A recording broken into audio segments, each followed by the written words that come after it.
ayan, naubos na yung isang grasa natin. So paano natin ito papalitan? Ito ang katibayan na wala na siyang laman. Saka yung tunog niya, gumagano. Pero pagka may laman, ang tunog niya parang pumupukpok siya ng ano.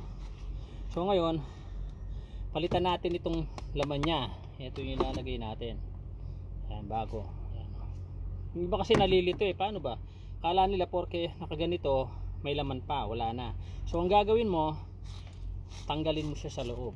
Ayan. Para mai-replace mo yung may laman. Ayan. Ayan. So kahit ganyan siya, wala na siyang masyadong laman, pero magagamit mo pa siya kung ano, ipunin mo yan. Hindi, gagamit ka ng ano, pero wala na rin, tinatapon na rin pagka ganyan. So ito, wala nang laman ito. So kukuha tayo ng may laman dito. Ayan, dami ko reserva ako.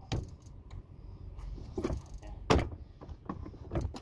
Marami to, dinala ko na lahat kasi tatapusin ko to. O ayan, diba? So ang gawin mo, ito ilahin mo pa atras, tapos isabit mo rito. Ayan o, may gatla siya, may hiwa.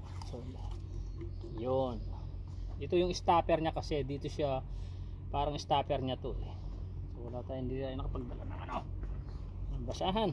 So dito natin kasi bawal maglagay dito ng mga grasa o langis o dito sa daan, hulihan ka ng gobyerno. So ang gawin mo, pag nahatak mo na ito, ilahin mo to.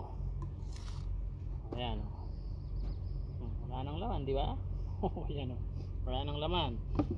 So ayan, malinis na siya. So palitan natin, kargahan natin ng isa. So ang gagawin mo naman, buksan mo ito. Ayan, tanggalin mo yung takip. Tapos buksan mo, para sardinas lang easy open can. Ayan. Yun.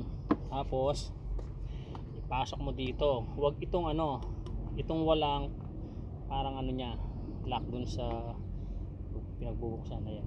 Ipasok mo siya rito. Ayan. Diba kasi nalilito So ngayon, pagka naipasok mo na yon, so ngayon, ibabalik mo siya ngayon.